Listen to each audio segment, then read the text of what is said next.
Hello everyone, welcome back to the channel being persistent. तो आज जो वीडियो है वो है related to intellectual property rights, IPR. ठीक है। सो इसके बारे में ही हम अलग अलग पार्ट्स में इस टॉपिक को कवर करेंगे, क्योंकि एक ही टॉपिक में हमने अगर सारे के सारे आईपीआर जो है वो कवर अगर कर दिए तो आपको समझने में थोड़ा सा प्रॉब्लम आ सकता है। सो इसलिए हमने क्या किया कि छोटे छोटे सेशंस में हमने इसको कवर किया है, जिसकी वजह से आपको कम टाइम में ज़्यादा से ज़्यादा इन्फॉर्मेशन इसके बारे में मिल सके। ठीक है।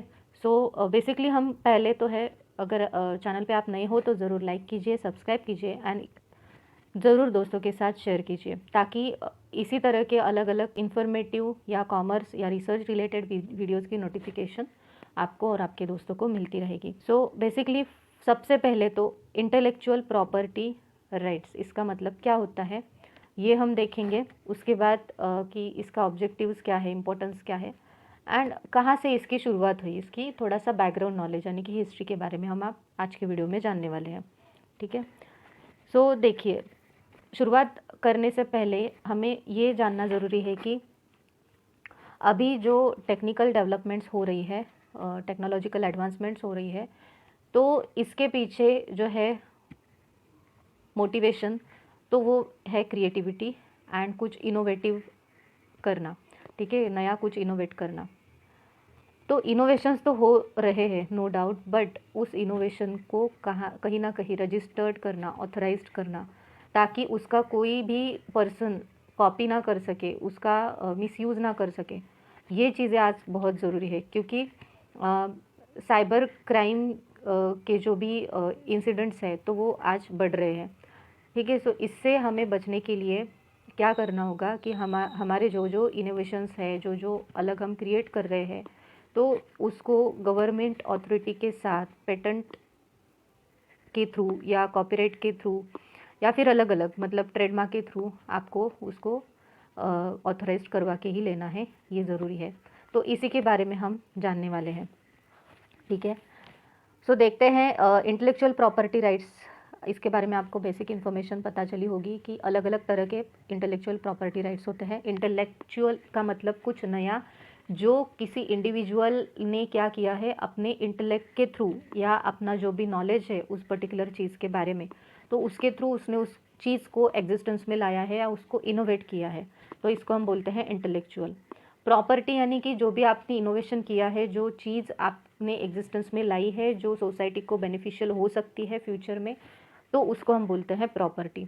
एंड राइट्स यानी कि उस पर्टिकुलर इंडिविजुअल का जो भी हक है कि उस चीज़ को जिसने मतलब जिसको उसने बहुत ही मेहनत से या अपने इंटेलिजेंट दिमाग से उसको इनोवेट किया है या क्रिएट किया है, तो उसको उसका राइट जो है वो मिलना ही चाहिए, ताकि उस चीज़ का इस्तेमाल कोई और ना कर सके। ठीक है। तो ये होता है इंटेलेक्चुअल प्रॉपर्टी राइट्स। तो देखिए, मैंने यहाँ पे सिंबल्स भी दिए हैं, जैसे कि डिज़ाइन एक होता है, यानी कि आप जो भी चीज़ बनाते हो, अलग अलग प्रोडक्ट्स जो होते हैं, इवन सोप से अगर हम देखें, सोप्स भी अलग अलग डिज़ाइंस के होते हैं। ठीक है। उसके बाद जो आपके कोल्ड ड्रिंक्स है उसकी बॉटल्स का अगर शेप देखोगे वो अलग अलग डिज़ाइंस का होता है, सेम वाली नहीं होती है सारी की सारी। माज़ा हो, स्पिरिट हो, इसके अलावा जो कार्स है उसकी भी अलग अलग डिज़ाइंस होती है, मोटर बाइक्स होती हैं। ठीक है। तो ये सारी चीज़ें जो है वो डिज़ाइन में आती है। सो इस डिज़ाइन को जिसने किसने तैयार किया होगा, चाहे वो टेक्नोलॉजी के थ्रू ही क्यों ना हो, बट उस जिसने क्रिएट किया है उसका राइट जो है उसी को मिलना चाहिए। ठीक है, ताकि उस डिज़ाइन को कोई और कंपनी कॉपी ना कर पाए, क्योंकि अगर और कोई कंपनी ने उसको कॉपी कर दिया तो फिर जो भी इनकम है या उससे मिलने वाले जो भी बेनिफिट्स है, चाहे वो रिकॉग्निशन हो, रिस्पेक्ट हो सोसाइटी में, या बहुत सारे इनकम हो, तो ये सारी चीज़ें उस जिसने कॉपी किया है उसको मिल जाएगी। ठीक है। सो बिफोर दैट आपको क्या करना होगा, आपका डिज़ाइन जो है वो ऑथोराइज्ड करवाना होगा। उसके बाद है पेटेंट। पेटेंट भी आप जब कोई इंजीनियरिंग स्टूडेंट्स होते हैं वो अलग अलग तरह के टूल्स या कुछ ना कुछ इनोवेट करते रहते हैं, तो वो सारी जो चीज़ें हैं वो पेटेंट करवा के लेना बहुत ही ज़्यादा ज़रूरी होता है। उसके बाद कॉपीराइट्स। कॉपीराइट्स कौन से केसेस में होता है, तो फिल्म्स होती है, लिटरेरी वर्क जो होता है आपका, मतलब बुक्स वगैरह, आर्टिकल्स, जर्नल्स, तो उस पे कॉपीराइट होना बहुत ज़रूरी है ताकि उसको, उस कंटेंट को कोई और ना चुरा सके। ओके, उसके बाद है जोग्राफिकल इंडिकेशंस। जोग्राफिकल इंडिकेशंस यानी कि हमारे इंडिया में अलग अलग जगह पे अलग अलग स्टेट की कोई ना कोई खासियत है, चाहे वो फूड में हो, चाहे वो अलग अलग मतलब कपड़ों में हो, चाहे कोई स्किल हो, ठीक है, चाहे वो कोई क्रॉप हो, खेती से रिलेटेड कोई चीज़ें हो सकती है, ठीक है, चाहे वो फेस्टिवल से रिलेटेड हो, चाहे एनिमल हो, कोई लोकेशन भी हो सकता है। तो ये सारी चीज़ें जोग्राफिकल इंडिकेशंस में आती है जो हमें उस पर्टिकुलर स्टेट की स्पेशलिटी बताती है। तो ये भी इसमें आता है इंटेलेक्चुअल प्रॉपर्टी राइट में, क्योंकि उस स्टेट में जो भी वो लोकेशन है उस पे उस स्टेट का ही राइट रहेगा, उस स्टेट गवर्नमेंट का। तो ये इंटेलेक्चुअल प्रॉपर्टी राइट्स के थ्रू हो पाता है। And another one is trademark. So trademark means क्या? That is symbol. किसी भी चीज़ का जो भी आपने बनाई है उसका सिंबल, उसको हम बोलते हैं ट्रेडमार्क। तो ट्रेडमार्क एंड डिज़ाइन, इसमें कंफ्यूज नहीं होना है। डिज़ाइन यानी कि पूरा स्ट्रक्चर उस पर्टिकुलर चीज़ का, एंड उस डिज़ाइन पे रखा गया जो भी सिंबल है जो उस पर्टिकुलर चीज़ को आइडेंटिफाई करता है पहचानने में, ठीक है, पहचानने में जिससे हमें आसानी हो सकती है, तो वो होता है ट्रेडमार्क। जैसे थम्स अप, मिरिंडा का ट्रेडमार्क होता है। उसके बाद जो भी कार से अलग अलग तरह की, तो उसके भी अलग अलग सिम्बॉल्स होते हैं, तो that is known as trademark. Companies के भी अलग अलग सिम्बॉल्स होते हैं, टाटा, इन्फोसिस, या फिर जो भी अलग अलग बड़ी बड़ी आई आईटी कंपनीज़, या उसके अलावा जो भी मैन्युफैक्चरिंग सर्विस इंडस्ट्रीज़ है, बैंक से अलग अलग, तो उनके सिम्बॉल्स होते हैं जिससे हमें उस पर्टिकुलर इंस्टीट्यूट हो, चाहे चीज़ हो जो हमने क्रिएट की है, तो उसके बारे में हमें हम उसको आसानी से पहचान पाएँ, ठीक है। सो ये सारी चीज़ें हमें ये बताती है कि कितना ज़रूरी है आपकी चीज़ों को गवर्नमेंट के थ्रू ऑथोराइज करवाना, ओके, क्योंकि उसका जो वैल्यू है वो उसकी वजह से बढ़ जाता है। तो चलते हैं, जानते हैं कि इंटेलेक्चुअल प्रॉपर्टी राइट्स होता क्या है आखिर। तो यहाँ पे अगर देखा जाए तो इट इज़ एन आइडिया, जो अगर फॉर एग्जांपल देखिए कोई एक प्रमोटर होगा, ठीक है, मतलब 4-5 लोग जो शुरुआत करना चाहते हैं किसी एक कंपनी को, तो जिनके पास वो आइडिया आती है कंपनी स्टार्ट करने की, तो उसको हम क्या बोलते हैं? प्रमोटर। तो ये प्रमोटर लोग क्या करते हैं कि आइडिया कंपनी की आई तो है, बट उसको ऑपरेशनलाइज भी करना है, यानी कि उसको हमें क्या करना होगा? एग्जिस्टेंस में लाना होगा। तो उस कंपनी की आइडिया ही दिमाग में अगर रहेगी तो वो यूज़फुल नहीं है। तो वो फिर कुछ एक्शंस लेते हैं कि कंपनी को रजिस्टर्ड करवाते हैं, ठीक है, गवर्नमेंट अथॉरिटी के थ्रू, जैसे मिनिस्ट्री ऑफ कॉरपोरेट अफेयर्स जो कंपनीज़ को रेगुलेट करती है, उस वहाँ पे उसका रजिस्ट्रेशन होता है कंपनी का। तो क्यों करवाना पड़ता है ये रजिस्ट्रेशन? क्योंकि उन प्रमोटर्स को जो आइडिया आई है वो पर्टिकुलर कंपनी एस्टेब्लिश करने की, उस आइडिया को कोई और ना चुरा सके, ठीक है, क्योंकि इनके नाम पे अभी वो रजिस्टर हो जाएगी। तो यही एग्जांपल हम इंटेलेक्चुअल प्रॉपर्टी का देते हैं कि चीज़ों को ऑथोराइज करवाना चाहिए। एक डिज़ाइन हो सकती है, आइडिया हो सकती है, या डिज़ाइन हो सकती है। एंड इन्वेंशन मतलब कोई मशीनरी हो सकती है, कोई सॉफ्टवेयर हो सकता है, कोई एप्लीकेशन हो सकता है, ठीक है, कोई ऐसा डिवाइस हो सकता है। उसके बाद मैन्युस्क्रिप्ट। मैन्युस्क्रिप्ट यानी कि कोई एक आर्टिकल हो सकता है, कोई एक मतलब बुक हो सकता है कि जिसके थ्रू सोसाइटी को फ़ायदा हो सके। तो ये सारी चीज़ें इसमें आती है। Which can ultimately give rise to useful product and application, मतलब वो एक प्रोडक्ट तो हो ही जाएगा, बट उसका प्रैक्टिकली भी सोसाइटी में यूज़ हो पाएगा, ऐसी कोई चीज़ जिसने इनोवेट की है। And another one is intellectual property rights includes, मैंने जैसे पहले भी बताया कि इसमें कॉपीराइट्स आते हैं, पेटेंट्स आते हैं, trademarks, designs, geographical indications, and इसके अलावा इसमें एक और चीज़ आती है जो है ट्रेड सीक्रेट्स। मतलब कि जो भी बिजनेसमैन्स हैं, तो जो ट्रेड कर रहे हैं नेशनली और इंटरनेशनली, तो वो इस तरह से ट्रेड करते हैं कि उनके यहाँ पे कुछ ना कुछ सीक्रेट्स वो रखते हैं। सीक्रेट्स यानी कि वो चाहे टेक्नोलॉजी के बारे में हो, चाहे कोई नई मेथड हो जो वो प्रोडक्शन में यूज़ कर रहे हो, या ट्रेड के लिए, मतलब ट्रेड बढ़ाने के लिए दूसरी कंट्री के साथ यूज़ कर रहे हो, तो ये सारे सीक्रेट्स जो है, तो बिज़नेस ए के ये सारे सीक्रेट्स बिज़नेस बी ना चुरा पाए, इसलिए ये इंटेलेक्चुअल प्रॉपर्टी राइट का होना बहुत ज़रूरी है। चलते हैं, ये इंटेलेक्चुअल राइट्स जो है तो वो इसका इस्तेमाल क्या होता है, क्यों किया जाता है इंटेलेक्चुअल प्रॉपर्टी राइट को, क्यों इतना इम्पोर्टेंस है? क्योंकि enhance performance of institution. How? Automatically देखिए, मैंने जैसे पहले कंपनी का एग्जांपल बताया कि जैसे प्रमोटर जो है वो अपनी कंपनी को रजिस्टर्ड करवा के लेते हैं प्रॉपर फॉर्मेलिटी, लीगल जो फॉर्मेलिटीज़ होती है उसके साथ। फॉर एग्जांपल कंपनी ए है, इसने अगर नहीं इसने रजिस्टर्ड करवाया सारी की सारी चीज़ें, कंपनी को प्रॉपरली एकदम लीगल प्रोसीडिंग्स के थ्रू रजिस्टर करवाया, ठीक है, सो ये कंपनी हम बोल सकते हैं कि सेफ़ है। बट कंपनी बी जो है, इस कंपनी ने अभी तक उनके मन में आइडिया तो है कंपनी स्टार्ट करने की, बट अभी तक उसने रजिस्टर नहीं करवाया है।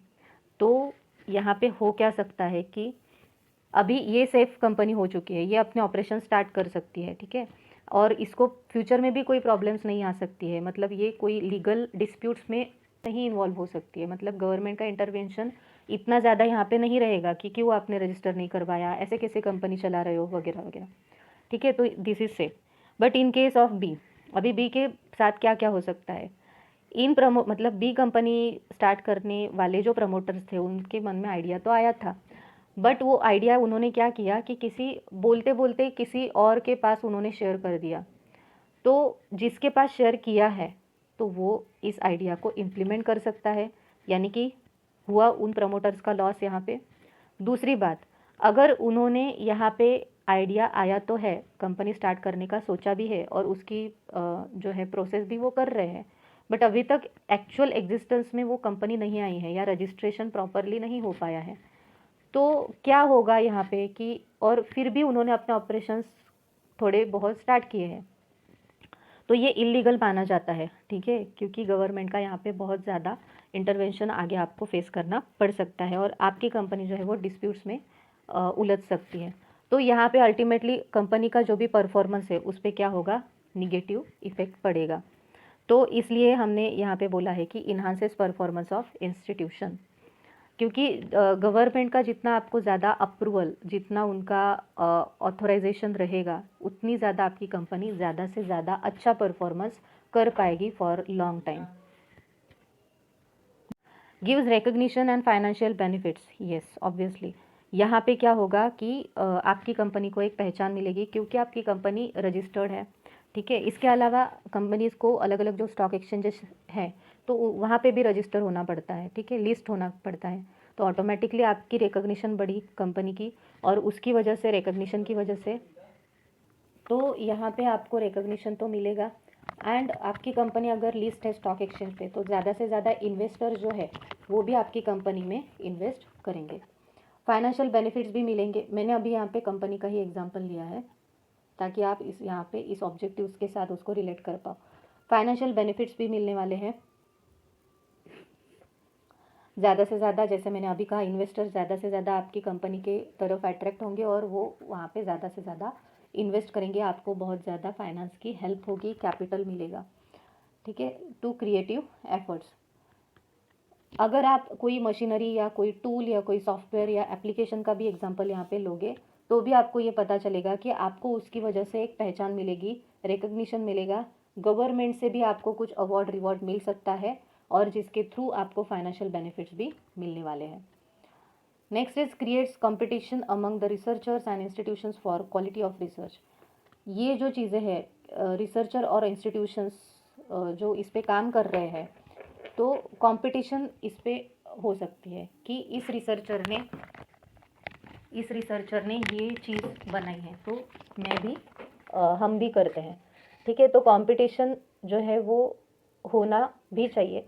कट थ्रोट कंपटीशन जो है वो हार्मफुल होता है, बट हेल्दी कंपटीशन अगर हो तो इस इनोवेशन को बहुत ज़्यादा एनकरेजमेंट मिल सकती है, अलग अलग रिसर्चर इससे मोटिवेट हो सकते हैं और हमारे जो कंट्री है तो उसमें ऐसे बहुत सारे इनोवेशंस आपको इस वजह से देखने को मिलेंगे।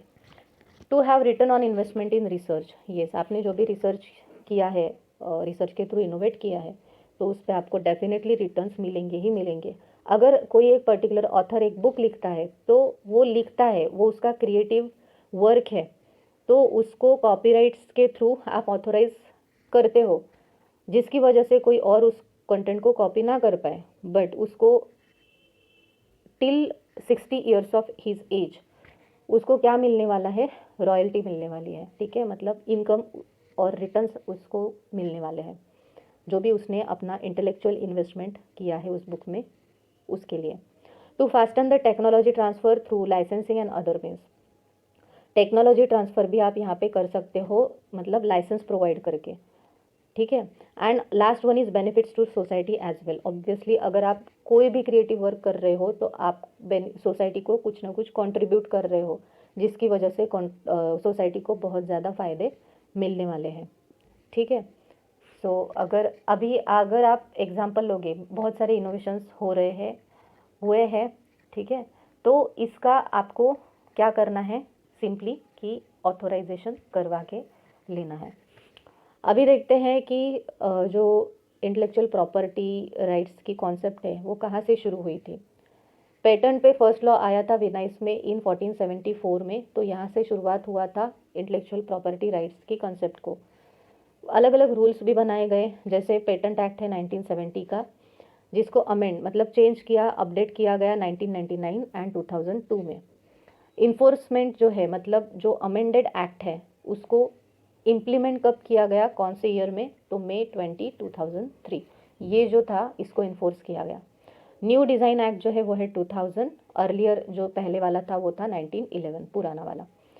न्यू ट्रेडमार्क एक्ट जो है वो 1999 एंड उसको इन्फोर्स किया गया सितंबर 15, 2003। देन द कॉपीराइट एक्ट 1957, इसको बहुत बार इम्प्लीमेंट किया गया था 1983, 84, 92, 94 एंड 99, ठीक है। And the copyright rules 1958। Next is geographical indication of goods, registration and protection. उस पर्टिकुलर स्टेट की जो भी असेट है, फॉर एग्जांपल आसाम की टी, तो ये सारी चीज़ें जो है इसको लाइसेंस दिया जाता है, रजिस्टर करवाया जाता है, जिसको हम जोग्राफिकल इंडिकेशंस बोलते हैं, जो एक्ट पास आउट हुआ था इन द ईयर 1999 में। और एक और इंटेलेक्चुअल प्रॉपर्टी है जो है protection of plant varieties and farmers rights, okay, जो 2000 जो 1990 जो एक्ट था वो था इन द ईयर 2001। तो नॉर्मली एग्जाम्स में शॉर्ट फॉर्म दिया रहता है, उसका आपको फुल फॉर्म भी पूछा जाता है। तो पीपीवी एंड एफआर का फुल फॉर्म है protection of plant varieties and farmers right act 2001, ठीक है। उसके बाद नेशनल बायोलॉजिकल डाइवर्सिटी एक्ट 2003, ये सारे जो है वो इंटेलेक्चुअल प्रॉपर्टी राइट्स है। नेशनल बायोलॉजिकल डाइवर्सिटी जो रेयर स्पीसीज़ है एनिमल्स की या बर्ड्स की, तो उनका भी एक एक्ट है जो बोला जाता है national biological diversity act. Not only animals and birds, but इसमें कुछ प्लांट्स भी आते हैं, कुछ हर्ब्स भी आते हैं, मतलब कुछ जैसे आयुर्वेदिक जो भी औषधि है वो भी इसमें आ सकती है, ठीक है। तो इंडिया की कंट्री की पूरी जो बायोलॉजिकल डाइवर्सिटी है उसकी स्पेशलिटी है, खासियत है, अलग अलग स्टेट्स में पाई जाती है, तो इसमें वो सारी चीज़ें आती हैं। तो आई होप आपको आज का जो वीडियो है वो बहुत इन्फॉर्मेटिव लगा होगा, एंड इसी तरह से चैनल के साथ जुड़े रहिएगा। इसी तरह से अलग अलग informative commerce related, research related videos आती रहेंगी चैनल पे। And thank you so much for watching. Have a nice day ahead.